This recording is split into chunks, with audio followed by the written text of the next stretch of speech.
Au carrefour de vos talents et des besoins du monde se trouve votre vocation.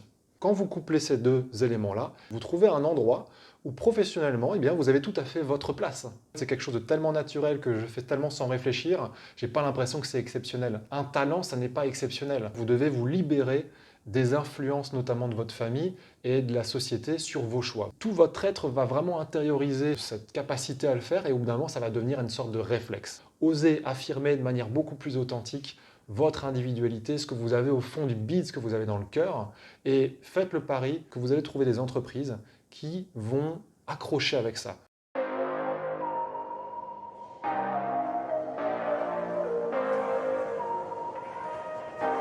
Alors quand on parle d'épanouissement professionnel, de transition, d'orientation, eh bien souvent on cherche une méthode, une clé en fait pour identifier vraiment sa vocation, pour identifier la place professionnelle où on se sentirait le mieux. En fait, c'est pas très compliqué de trouver sa voie, en tout cas de trouver sa prochaine voie professionnelle à un moment de sa vie. Il y a des formules relativement simples.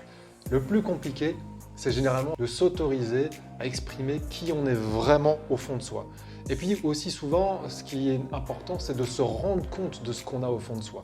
Donc, quand on va chercher à identifier justement les pistes professionnelles, il va falloir faire un travail d'introspection et surtout d'acceptation des informations en fait qu'on découvrira pendant cette introspection.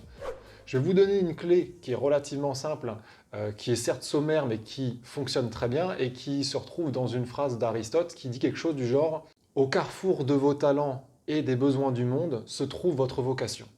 En gros, ce qu'il nous dit là Aristote, c'est lorsque vous définissez l'endroit du monde, le public, le sujet, la cause sociétale sur laquelle vous avez particulièrement envie de travailler, par laquelle vous êtes particulièrement touché, qui vous semble être particulièrement important pour l'avenir de l'humanité ou simplement pour un bon fonctionnement de société.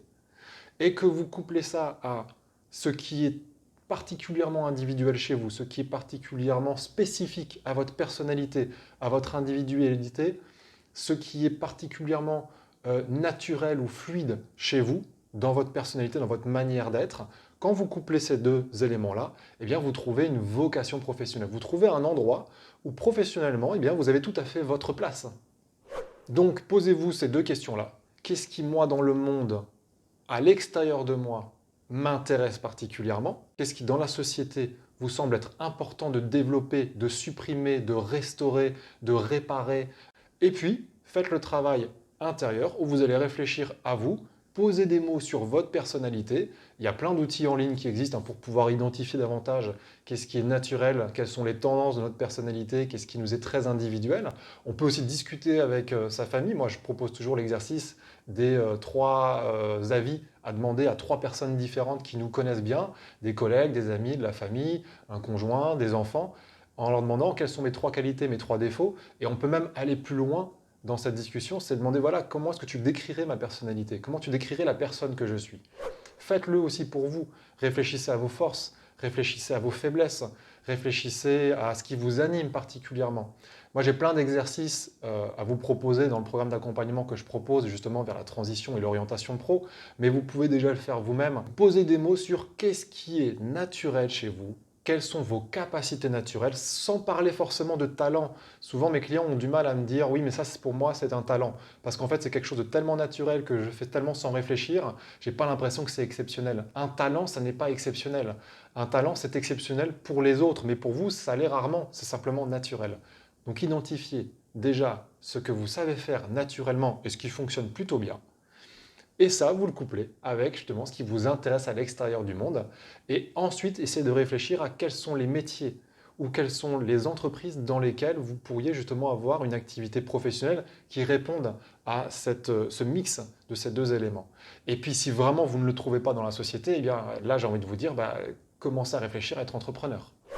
On est vraiment dans une période où il y a énormément de métiers qu'il faut réinventer et qu'il faut inventer. Donc il est tout à fait possible que ce que vous identifiez comme étant une vocation, comme étant votre place professionnelle, eh bien, la société ne soit pas aujourd'hui en mesure de vous l'apporter. À ce moment-là, eh bien, vous le développez à votre manière, en étant indépendant. Moi, par exemple, c'est ce que j'ai fait. Après quelques années de salariat, je ne me suis pas retrouvé dans les méthodes des entreprises et dans la manière d'accompagner les gens. Et donc, du coup, je me suis vraiment mis en tant qu'indépendant. Ça fait 7 ans que je développe ma propre manière à moi de travailler. Et je suis vraiment le plus heureux du monde parce que justement, j'ai réussi à faire ce mix entre ce que j'ai à apporter, ce qui m'est vraiment très, très, très, très, très personnel, et la manière dont je vois le monde et ce qui me semble être le plus important à développer. J'ai mixé ça et du coup, ça donne l'accompagnement que je propose aujourd'hui. Et cet accompagnement-là va encore évoluer au fur et à mesure que ma sensibilité extérieure va évoluer et que mes capacités intérieures vont se développer. Et comme je vous le disais avant, il y a vraiment cette partie d'auto-autorisation qui est quand même souvent une grosse partie du travail à faire, c'est-à-dire que vous devez vous libérer des influences notamment de votre famille et de la société sur vos choix. Vous devez trouver une manière de pouvoir justement développer votre capacité de décider par vous-même et d'être fier de vos décisions. Et sincèrement, moi je vous donne juste une astuce, mais après vous en faites ce que vous voulez, c'est qu'avec beaucoup de mes clients, ça passe par un travail sur la distance parentale d'une certaine manière. C'est-à-dire que même si on est adulte, on est encore très souvent dans une position d'enfant vis-à-vis de ses parents. L'idée, c'est de ne plus être un enfant vis-à-vis de ses parents, c'est de rester le fils ou la fille de ses parents, mais de s'individuer, c'est-à-dire de devenir un adulte à part entière qui n'est plus particulièrement influencé par le regard ou par l'opinion de ses parents. Alors, c'est les parents, mais ça peut être les éducateurs et ça peut aussi être les personnes très proches. Mais très souvent, on s'empêche de faire beaucoup de choses dans sa vie par rapport à ce qu'attendent les autres de nous. Et quand on arrive à s'en libérer petit à petit, à se faire de plus en plus confiance, à faire confiance aussi à son ventre, à son feeling, à son intuition, à son ressenti du monde, eh bien c'est là qu'on s'épanouit vraiment professionnellement. Donc il y a vraiment ce passage d'auto-libération petit à petit, qui prend du temps par contre. Hein. Ne croyez pas qu'une transition professionnelle ou qu'une orientation, ça se fait comme ça, juste en y réfléchissant 5 minutes. C'est des éléments que vous allez devoir digérer, c'est des challenges que vous allez devoir dépasser au fur et à mesure. Ma femme, elle me dit souvent, la vie va t'amener des interrogations surprises sur les challenges que tu n'as pas encore réussi vraiment à complètement dépasser ou digérer. C'est-à-dire que ce n'est pas parce que vous allez le faire une fois, que vous allez réussir enfin à vous affirmer face à un parent, que ça va être terminé pour le reste de votre vie. Non, vous allez avoir de nouveau l'occasion de dépasser ce challenge-là encore une fois, 2 fois, 3 fois, et dans des contextes différents. Et au bout d'un moment, en fait, tout votre être va vraiment intérioriser cette capacité à le faire, et au bout d'un moment, ça va devenir une sorte de réflexe. Mais vous allez devoir passer par quelques semaines, quelques mois, voire peut-être 1 ou 2 ans, où vous allez vraiment devoir vous challenger. La bonne nouvelle, quand je vous disais avant justement de réfléchir à ce qui vous touche dans le monde, c'est qu'aujourd'hui, on est dans une transition sociétale. Et que dans cette transition sociétale, eh bien, il y a beaucoup d'utopies à suivre, il y a beaucoup de projets à développer. Et très souvent, on ne s'autorise pas à croire en ces projets parce que le monde nous présente des perspectives tellement sombres, quand on regarde notamment les infos, qu'on n'a pas forcément le courage de croire en son feeling, en son intuition, en son ressenti, en sa sensibilité et en ses attentes pour le monde de demain. Il y a une nouvelle qui est sortie il y a 1 ou 2 jours, c'est qu'apparemment depuis la crise du Covid, les agences d'intérim galèrent de plus en plus à trouver des candidats pour leurs clients. Pourquoi? Parce que les candidats, notamment des nouvelles générations, cherchent des emplois qui ont beaucoup plus de sens et beaucoup plus d'éthique et qui sont aussi mieux rémunérés.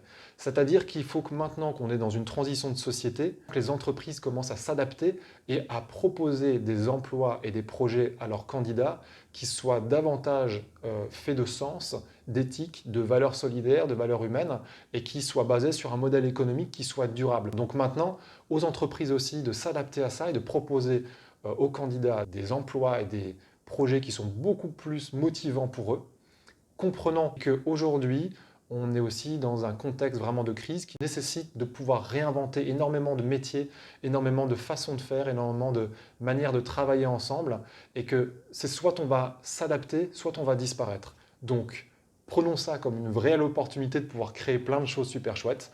Vous, candidats, personnes en recherche d'emploi, personnes en transition professionnelle, osez affirmer de manière beaucoup plus authentique votre individualité, ce que vous avez au fond du bide, ce que vous avez dans le cœur, et montrez-le aux employeurs sans l'imposer, simplement en le proposant, en partageant votre vision, et faites le pari que vous allez trouver quelqu'un, que vous allez trouver des entreprises qui vont accrocher avec ça.